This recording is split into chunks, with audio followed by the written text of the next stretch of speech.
오늘도 말씀을 통해서 또 하나님의 은혜와 평강을 누려가시는 복된 시간들이 되시길 간절히 축복합니다. 우리는 야고보서를 읽어 나가면서 야고보서의 큰 주제와 같은 부분들을 살펴보았습니다. 바로 그것이 무엇이죠? 행함이 없는 믿음은 죽은 믿음이다 라고 하는 이 주제를 우리가 함께 살펴보면서 우리의 믿음 가운데 있어야 할 것이 무엇인지 함께 생각해 보는 그런 시간들이 되었습니다. 생각해 보면 믿음과 행함이 동시에 일어나는 일이 얼마나 어려운가 생각이 듭니다. 억지로 한다거나 때로는 짠해서 한다거나 그렇게 한다고 생각한다면 어쩌면 이것보다 괴로운 일이 있는가 그런 생각도 듭니다. 더욱이 이러한 문제 앞에 우리가 윤리적으로 도덕적으로 접근한다면 이것보다 숨막히는 일은 없을 겁니다. 그런데 우리의 믿음, 이 부분을 잘 생각해 봐야 합니다. 우리가 주님을 잘 믿는다면, 하나님을 마음을 다해 사랑하고 정말 주님을 사랑한다면 그에 따른 행함은 자연적으로 나올 수 있습니다. 마치 사랑하는 여인들이 서로를 위해서 최선으로 섬기는 사랑의 귀한 모습을 보이는 것처럼 우리의 마음과 모습 속에 주님을 향한 간절한 기대와 소망이 있다면 우리의 모습과 삶이 주님 중심으로 변화되고 바뀌어 갈 수 있습니다. 중요한 것은 정말 우리의 믿음의 대상이 되시는 하나님, 그 주님을 우리는 잘 믿고 있는지, 하나님의 성품을 이해하고 알아가면서도 그 은혜가 우리 가운데 풍성한지 돌아보는 것이 중요합니다. 형식적이거나 때로는 습관적이거나 그러한 틀에서 벗어나서 때로는 종교적이거나 외식적인 모습에서 벗어나 정말 믿음다운 믿음이 나에게 있는지 우리는 야고보서의 말씀을 보면서 우리의 신앙의 모습을 보게 됩니다. 야고보서는 믿음 위에 믿음에 대해서 이야기를 합니다. 주님을 믿고도 그저 입술의 고백만 있고 그 믿음이 삶으로 이어지지 않는 자들을 위한 권면과 도전이 있습니다. 행함이 없는 믿음은 죽은 믿음이다 라는 이 사실은 우리의 신앙의 삶에 흘러나오지 않는다면, 우리의 신앙이 삶에 흘러나오지 않는다면 그 믿음 자체는 죽은 것이다, 믿음이 아닐 수 있다 라는 그 사실을 강력하게 도전합니다. 다시 말한다면 정말 믿는 믿음의 사람들이 암과 삶이 불일치한다면 정말 주님을 믿고 있는지 묻고 있다라는 것입니다. 우리는 이러한 권면과 도전 앞에 우리의 삶을 마주하면서 주님을 믿는 우리의 삶을 점검하고 되새겨가면서 주님을 믿는 것이 무엇인지 진지하게 생각하는 그런 시간들이 되면 좋겠습니다. 믿음이 있다고 말하면서 행하지 않는 위선적인 사람들의 문제를 지적한 야고보는 이제는 3장을 열어가면서 관심사를 돌려갑니다. 어디로 돌려가고 있죠? 3장을 열어가면서 이 문제를 야고보는 즉 믿음의 사람들의 말에 대해서 이어갑니다. 혀에서 벌어지는 말하기 자체의 문제로 그 문제를 돌려갑니다. 오늘 본문은 어떻게 출발하고 있죠? 우리 3장 1절 다시 한번 읽어봤으면 좋겠습니다. 다시 한번 읽겠습니다. 시작. 내 형제들아, 너희는 선생된 우리가 더 큰 심판을 받을 줄 알고 선생이 많이 되지 마라. 야고보는 행위 이전의 말의 단위에서 벌어지는 더 근본적인 문제를 깨우치기 위하여 말씀을 이어가고 있습니다. 그런데 여러분, 이러한 위선적인 모습을 밝혀가면서 야고보는 이러한 문제를 어떻게 다루어가고 있죠? 엄중한 견책을 하는 야고보는 고압적인 사도의 차가운 직권이 아니라 동등한 가족의 따뜻한 친밀함을 느끼도록 말해가는데 그것을 어떻게 알 수 있습니까? 어떻게 시작하죠? 이 권면을 어떻게 시작합니까? 바로 내 형제들아, 이렇게 말해갑니다. 마치 이 문제를 지적만 하고 끝나는 것이 아니라 함께 이 문제들을 공감하고 위로하면서도 따뜻한 시선으로 그렇게 다가가는 것을 알 수 있게 돼요. 이것이 마치 교회를 바라보는 눈이 되어야 한다라는 생각이 들고 어쩌면 다른 사람을 바라보는 눈이 되어야 한다라는 그런 생각이 듭니다. 문제를 지적만 하고 때로는 어떠한 잘못을 들춰내는 것만 하는 것이 아니라 뭔가 자기와 다른 감정으로 치부하여 이를 들춰내는 것이 아니라 한몸된 공동체로서 함께 함께 짐을 짊어져 가는 그런 마음으로 다가가야 한다는 사실을 알게 되죠. 야고보는 근본적인 문제들을 지적하면서 그 문제를 함께 따뜻한 감정으로 함께 권면해 가고 있음을 알게 됩니다. 자, 그러면 야고보는 이러한 말의 문제를 지적하면서 대표적인 비유와 사례를 들어가는데 1절의 말씀을 보니 누구를 소개해 가고 있죠? 바로 선생이라고 하는 대표적인 사람을 들어 이야기를 해가고 있습니다. 어쩌면 말하는 것으로 말을 많이 하는 사람의 대표적인 사람 중에 한 명이 선생이기에 야고보는 즉 말에 대한 권면을 하기 위해서 선생이라고 하는 사람을 꺼내갑니다. 그러면서 뭐라고 권면해 가고 있지요? 내 형제들아, 너희는 선생된 우리가 더 큰 심판을 받을 줄 알기 있기 때문에 어떻게 하라고 권면합니까?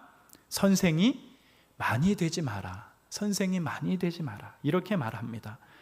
어쩌면 랍비라 칭함을 받는 것을 좋아하는 선생이 되고자 하는 서기관과 바리새파 무리와는 달리 너희는 랍비라 칭함을 받지 말라라고 말씀하신 예수님의 말씀과 크게 다르지 않다라고 느껴집니다.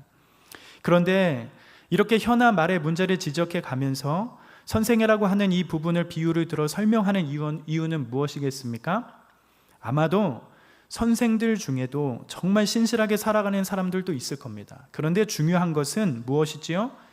바로 잘못된 교사들, 즉 말로는 가르침을 주기는 하지만 행하지 않는 교사, 다른 말로 한다면 스스로는 실천하지 않으면서 타인에게 행하라고 강요하고 행하지 않으면 정죄하는 교사, 그런 부류의 사람들을 생각하면서 야고보는 혀나 말의 문제를 지적해 가면서 선생이라고 하는 특정 부류의 사람을 소개하는 것임을 알 수 있습니다. 예수님도 그때 당시의 랍비, 즉 선생이라고 일컬음을 받는 서기관들이나 바리새인들을 향하여 이렇게 비유하면서 제자들에게 말씀해 가십니다. 우리 마태복음 말씀 같이 한번 읽어볼까요? 마태복음 말씀입니다. 시작. 그러므로 무엇이든지 그들이 말하는 바는 행하고 지키되 그들이 하는 행위는 본받지 말라. 그들은 말만 하고 행하지 아니하며 또 무거운 짐을 묶어 사람의 어깨에 지우되 자기는 이것을 한 손가락으로도 움직이려 하지 아니하며. 즉 예수님께서 비유를 들어 제자들에게 말씀하시는 거죠. 즉 이 말씀이 뭡니까? 선생이 되는 자가 실천하지 않고 지시만 하는 자들이 된다면 오히려 무거운 짐을 묶어 사람의 어깨를 지우는 격이 되는 것이고 오히려 사람들을 힘들게 하는 모습이 된다라고 말씀하시는 겁니다. 그런 행위, 즉 그런 모습을 오히려 본받지 말라라고 말씀해 가시는 거죠. 즉 그토록 예수님도 그때 당시에 종교 지도자들을 향하여, 그때 당시에 선생들을 향하여 그들의 위선적인 모습을 보면서 그들의 모습이 오히려 교회를 힘들게 하며 세상을 힘들게 하고 오히려 교회와 세상을 더 거짓되게 만드는 원흉과 같다라고 말씀해 갑니다. 그렇기 때문에 어떤 것이지요? 이런 거짓 선생들이 많으면 많을수록 어떤 것입니까? 좋은 것입니까? 그렇지 않는 것입니다. 야고보의 말처럼 오늘의 본문 1절의 말씀처럼 행함이 없는 위선적인 선생은 도리어 적을수록 좋다는 것입니다. 이런 선생들이 없으면 더 좋다라는 것이죠. 뿐만 아니라 순종하지 않는 사람보다 순종의 본보기를 보이지 않으면서 말로만 가르치는 위선적인 선생들은 오히려 어떻게 된다라고 말씀해 갑니까? 오늘 1절의 말씀을 보니 야고보의 말씀에 의하면 오히려 더 큰 심판을 받을 것이다 말씀하기도 합니다. 세상에서 심판을 받지 않는 고위직에 있는 사람들은 자신을 심판할 자가 없을 것처럼 여기면서 살아가겠지만 진정한 심판자는 누구일까요? 하나님이시죠. 하나님의 직접적인 심판이 있다는 것을 모를 때가 많습니다. 어쩌면 이 세상에서 자신을 판단하고 심판하는 사람이 아무도 없어서 마음 놓고 어떤 일을 할 수는 있어도 결국에는 그들 앞에는 더 큰 심판이 있다는 사실을 알지 못하고 그렇게 살아갑니다. 오히려 선생이라고 불리는 정도의 높은 존경을 받는 사람이라면 오히려 더 큰 심판이 기다리고 있음을 알아야 합니다. 그런데 중요한 것은 이런 선생의 모습이 누구라고 지적해 가고 있는 것이죠. 여러분 1절을 가만히 한번 살펴보세요. 이런 선생이 누구라고 말씀해 가고 있습니까? 1절에 보니까 내 형제들아 너희는 선생된 우리가 더 큰 심판을 받을 줄 알고 선생이 많이 되지 말라. 이렇게 말하는 거예요. 이것은 누구를 위한 권면입니까? 누굴 지금 선생이라고 규정하고 있는 것이죠? 내 형제들아 너희는 선생된 우리가 이렇게 말합니다. 이 말은 무엇입니까? 누가 선생입니까? 이 서신을 쓰는 야고보 자신도 또한 이 서신을 받는 형제라고 부르는 믿음의 사람들을 향하여 지금 선생이라고 규정하는 것을 볼 수 있습니다. 예수님을 믿어 하나님의 자녀가 되고 복음의 비밀을 알고 온 세상에 전파하는 모든 증인을 가르치는 말로 지금 야고보는 모든 그리스도인들을 향하여 선생이라고 규정하고 있는 것입니다. 그렇게 생각한다면 여러분, 이 선생이 어떻습니까? 많을까요? 적을까요? 적지 않고 대단히 많습니다. 어쩌면 선생이 많지 않아야 한다라는 야고보의 말과 상충되는 말이 되는 것 같습니다. 그렇다면 야고보는 왜 선생이 많이 되지 말라라고 하는 것일까요? 야고보가 말하고 싶은 것은 여러분 무엇입니까? 야고보가 말하고 싶은 것은 무엇일까요? 지금까지 보면 알 수 있는 것은 중요한 부분은 거짓된 선생이 되지 말라는 것이죠. 말만 하고 가르침만 주면서, 그런데 정작 자신이 말하고 가르침을 준 대로 살지 못한다면 오히려 선생이 되지 않는 것이 더 좋겠다라는 식으로 야고보가 말하고 있음을 알 수 있게 됩니다. 오히려 그런 자들이 큰 심판을 받는 줄 알고 선생이 많이 되지 않기를 바라는 겁니다. 어쩌면 행함이 없는 종교적인 말잔치의 교묘한 문제를 야고보는 지적하면서도 주님을 믿는 우리에게 있어야 할 모습이 무엇인지 말해주고 있는 겁니다. 그렇다면 여러분, 어떻게 해야 할까요? 이런 말의 문제들을 어떻게 풀어가야 하지요? 야고보는 행함이 없는 종교적인 말잔치의 교묘한 문제뿐만 아니라 말하기 자체의 잘못을 지적해 가는데 어떻게 말하고 있습니까? 2절 이렇게 말씀해 가고 있습니다. 우리 2절 말씀 같이 한번 볼까요? 시작. 우리가 다 실수가 많으니 만일 말에 실수가 없는 자라면 곧 온전한 사람이라 능히 온몸도 굴레 씌우르냐. 야고보는 복음을 알고 온 세상에 대하여 복음을 전파하는 선생된 우리가 모두 뭐라고 말하고 있지요? 우리 모두가 많은 실수, 많은 잘못을 범한다고 말씀해 갑니다. 어쩌면 우리들 중에 완전한 자가 하나도 없다라고 말하는 것과 같습니다. 그런데 2절의 말씀에 의하면 어떤 사람이 완전한 자라고 말씀해 가고 있죠? 말에 실수가 없는 자라면 곧 그 사람은 온전한 사람이다 라고 이렇게 말씀해 가고 있어요. 즉 말을 어떻게 하느냐에 따라서 그 사람이 어떤 사람인지 좌우할 정도로 중차대한 것임을 말씀해 가고 있습니다.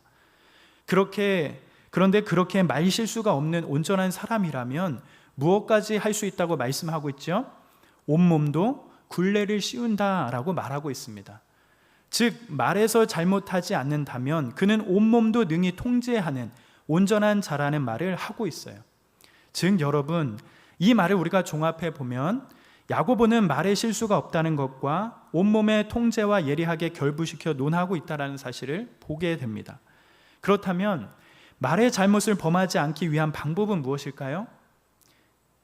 그것은 침묵하거나 또한 말한 대로 몸이 따라가면 말의 실수를 줄일 수 있는 부분이 될 것입니다. 그것이 말의 실수를 줄이면서도 온전한 사람이 될 수 있는 길이지요. 그런데 여러분, 입을 다무는 것이, 침묵하는 것이 쉬운 일일까요? 쉽지 않습니다. 그것이 능사일 그런 일이 아닌 것입니다. 침묵만이 길이 아닐 겁니다. 그러면 어떻게 해야 하지요? 다른 방법은 말한 대로 어떻게 하면 됩니까? 행하면 되는 것입니다. 말은 마음과 일치하고 몸과도 일치하면 비로소 잘못이나 오류가 없어집니다. 말은 실천을 수반하게 될 때 잘못이나 오류가 없어지면서 그 사람의 모습을 온전하게 만드는 길이 됩니다. 몸을 능히 통제한다는 것은 말이 몸에 그대로 옮겨지는 것을 말하는 겁니다.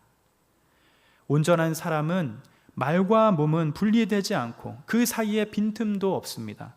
위선도 머리에 둘 곳이 없습니다. 행하지 않는 신앙이 죽은 것처럼 행하지 않는 말도 죽은 것입니다. 죽은 말로는 사람을 온전하게 만들지 못하는 겁니다.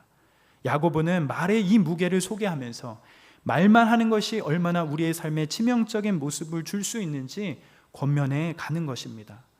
그렇다면 여러분, 말에 잘못이 없으면 온몸을 통하는 온전한 자가 되는 것인데 그것이 어떠한 모습이지요? 말에 대한 그 힘이 무엇인지, 그것이 어떤 일인지 그 사실을 입증하기 위해 야고보는 두 가지 사례를 들어 입증을 합니다. 오늘 본문 3절과 4절 이렇게 말씀해 가고 있죠. 같이 한번 읽어볼까요? 시작. 우리가 말들의 입에 재갈 물리는 것은 우리에게 순종하게 하려고 그 온몸에 제하는 것이라.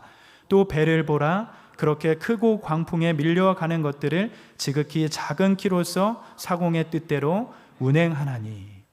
여러분, 야고보는 말에 잘못이 없으면 온몸을 통제하는 온전한 자가 된다고 말하면서 그 사실을 입증하기 위해서 사례를 제시해 가는데, 그 사례 첫 번째가 무엇이지요? 말들의 입에 물리는 재갈을 예로 들고 있습니다. 말이 길길이 날뛰지만 일단 그 입에 무엇을 물리면 통제할 수 있는 것이지요? 바로 재갈을 물리면 마부는 그 말을 통제할 수 있는 겁니다. 말의 덩치에 비해서 입에 물리는 재갈은 지극히 작습니다. 하지만 그 입에 물린 재갈 때문에 마부는 그 말을 마음대로 부릴 수 있습니다. 사람의 혀도 마찬가지이죠. 우리가 작은 혀를 잘 사용하면 온몸을 다스릴 수 있습니다. 그러나 만약 자기 혀에 재갈을 먹이지 못할 때는, 만약 자기 혀를 재갈 먹이지 못할 때에는 우리의 삶은 천박지축으로 날뛰는 야생마와 같아집니다. 재갈을 물린 말은 사람에게 유익을 끼칩니다. 그와 같이 잘 사용하는 혀는 우리의 삶의 복된 방향으로 인도하게 됩니다. 통제된 혀는 우리의 삶에 커다란 유익을 가져다 줍니다. 또한 어떤 사례를 들고 있지요? 바로 두 번째, 바다에 떠 있는 커다란 배를 예로 들고 있습니다. 엄청난 큰 배도 배 뒤쪽에 붙어 있는 작은 키 하나에 그 배를 원하는 곳으로 움직일 수 있습니다. 미친 듯이 바람이 부는 바다에서도 배의 방향을 결정하는 것은 바로 배 뒤에 달려있는 조그마한 키입니다.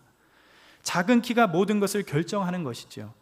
작은 키가 배에 일어나는 모든 일을 통제하는 겁니다. 우리의 인생의 향로도 그와 같은 것이지요. 우리 안에 작은 혀로 인하여 결정적인 방향이 수정이 가능한 겁니다. 어떤 경우는 작은 혀를 통하여 난파선의 주인공이 되기도 하고, 때로는 어떤 경우에는 혀로 인하여 쉴만한 향구로 돌아와 편안을 누리기도 합니다. 우리가 가지고 있는 대단한 본성 그대로 따라 산다면 어쩌면 외롭고 힘든 항해를 하는 배와 같은 인생이 될 수 있습니다.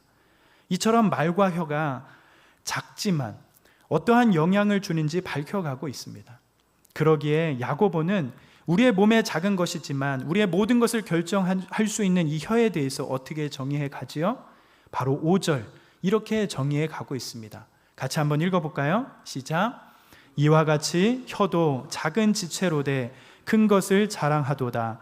보라, 얼마나 작은 불이 얼마나 많은 나무를 태우는가. 사랑하는 여러분, 야고보는 우리의 몸의 작은 일부지만 모든 것을 통제할 수 있는 혀를 어떻게 정의해 가고 있지요? 혀는 조그만 작은 지체지만 어떻게 한다고 합니까? 큰 것을 자랑한다고 말하고 있습니다. 외모는 혀가 큰 것들보다 작지만 그 영향력은 큰 것들보다 결코 작지 않음을 밝혀가고 있는 것이에요. 뿐만 아니라 작은 불이 큰 숲을 태우는 것처럼 혀도 인생 전체를 삼키는 파괴적인 도구가 될 수 있음을 지적해 갑니다.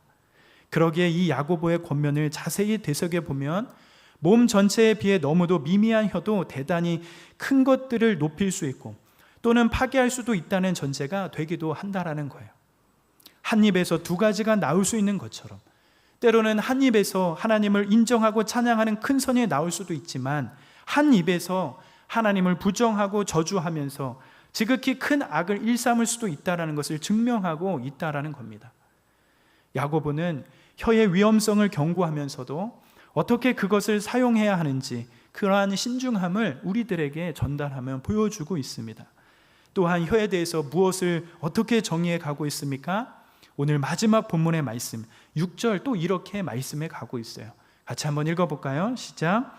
혀는 곧 불이요 불의 세계라. 혀는 우리 지체 중에서 온몸을 더럽히고 삶의 수레바퀴를 불사르나니 그 사라는 것이 지옥불에서 나느니라. 야고보는 혀를 무엇이라고 합니까? 불이다 이렇게 말합니다. 불이다 이렇게 말하죠. 그런데 그 불과 같은 혀가 어떻게 한다라고 하지요? 우리 지체 중에서 온몸을 더럽히고 삶의 수레바퀴를 불사른다고 말하기도 합니다. 즉 이 말은 온몸에 대한 혀의 지배력은 너무도 막대해서 온몸을 온전하게 만들기도 하고 온몸을 더럽히는 경우도 있다라는 것을 말씀해 주고 있어요. 마치 잠언 18장 21절의 지혜자의 말처럼 죽고 사는 것이 혀의 힘에 달렸다, 죽고 사는 것이 혀에 달렸다라고 말하는 것처럼 온몸에 온전함과 더러움, 인생의 성공과 실패, 한 사람의 생존과 사망의 여부가 혀에 달려있다라고 봐도 과언이 아니다, 그렇게 말씀해 가고 있습니다. 그런데 여기서 더 심각한 것은 혀의 막대한 영향력은 한 사람의 온몸이나 인생에 국한되지 않는다는 것을 밝혀가기도 하지요. 야고보가 생각하는 혀의 심각성은 그것이 어디에까지 이른다고 하지요? 지옥이 불지르는 불의 세계라라는 표현에서 절정이 이르기도 합니다. 혀는 지옥불에 지상으로 끌고 와서 무수히 많은 악을 저지르며 온 세계를 장악하고 지옥의 수준에 밀리지 않는 끔찍한 불의의 세계를 만들고 그 세계가 왕처럼 군림하고 있다는 것을 말씀해 가고 있다는 겁니다. 야고보는 최고의 선물인 혀가 타락하여 지옥을 방불케 하는 불의의 세계가 되었다는 이 뼈아픈 현실을 지적하고 있다는 거예요. 이보다 무서운 것은 없는 것입니다. 그렇다면 사랑하는 여러분, 우리가 이 혀의 문제를 해결하기 위해서는 그러면 어떻게 해야 할까요? 이 문제를 해결하기 위해서는 어떻게 해야 하지요? 혀가 이렇게 무섭고 심각성을 주는 것인데, 그렇다면 우리는 이 문제를 어떻게 해결해 가야 할 수 있겠습니까? 우리는 이 부분을 다음번 설교를 통하여 조금 더 자세하게 나눌 수 있는 것 같지만 오늘은 이 부분을 이렇게 한번 생각해 보면 좋을 것 같습니다. 우선 이 말의 타락, 혀가 주는 이러한 저주의 뼈아픈 현실이 무엇 때문에 오는 것인지 우리가 먼저 알면 좋겠습니다. 먼저 우리의 말과 혀는 결국 우리의 마음의 표현에서 나오는 것입니다. 예수님께서도 이런 말씀을 하셨지요.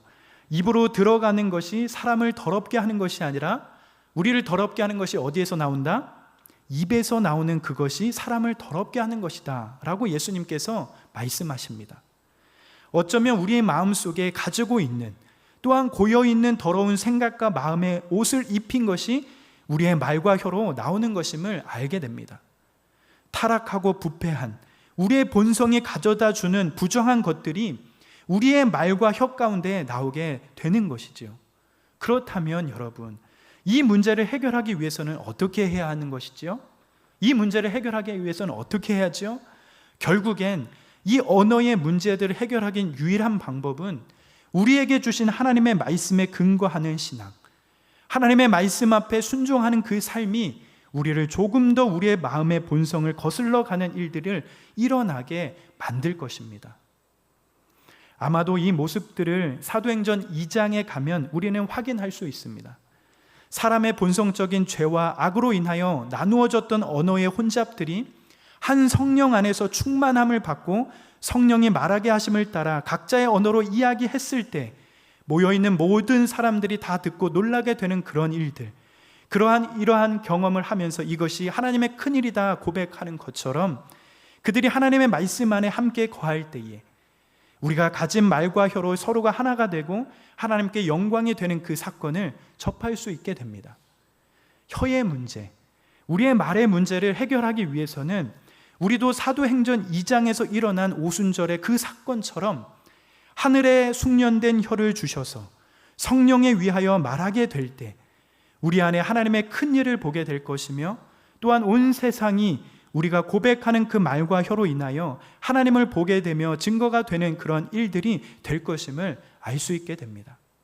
중요한 것은 우리의 삶과 사역과 개인의 모든 것 위에 하나님의 말씀, 그 말씀에 따라 순종하며 살아가는 그 일이 우리의 모든 것을 통제하고 더불어 겉으로 드러나는 우리의 육신적인 소리인 말과 혀가 더욱 거룩하게 될 것임을 알 수 있게 되는 것이에요. 사랑하는 여러분, 우리의 말과 혀에는 권세가 있습니다. 우리가 무엇을 말하는가, 우리가 무엇을 고백하며 사는가, 그것이 우리의 말과 혀의 모습 속에 드러나게 되어집니다. 여러분들은 여러분들의 입술을 통하여 무엇을 고백하며 살며 또 어떠한 모습으로 그렇게 살아가십니까? 여러분들은 어떠한 말들을 더 많이 내뱉고 그렇게 삶을 살아가십니까? 오늘의 말씀의 권면들을 보면서 더욱 우리의 삶과 모습 속에 거룩한 경건이 묻어나는 복된 인생이 되길 간절히 기도합니다. 불의의 세계가 아니라 공의의 세계가 세워지며 더욱더 하나님의 자녀된 귀한 증거가 우리 안에 더욱 풍성하게 일어날 수 있도록 그러한 삶을 살아가는 복된 인생이 되길 간절히 기도하며 축복합니다. 우리의 말, 우리의 혀가 아름다워질 수 있으면 어떻게 해야 되죠? 하나님의 말씀 안에 거해가는 것. 그래서 여러분들에게 준비했습니다. 어디 가야 하죠? 수련회 가야죠. 우리의 본성을 거스르며 우리의 입의 도구가, 우리의 삶의 도구가 하나님께 드려지는 영광스러운 도구가 될 수 있도록 그렇게 우리를 다듬어가고 우리를 통제해가며 하나님의 사람으로 그렇게 드려지는 역사가 여러분의 삶 가운데 가득하길 간절히 축복합니다.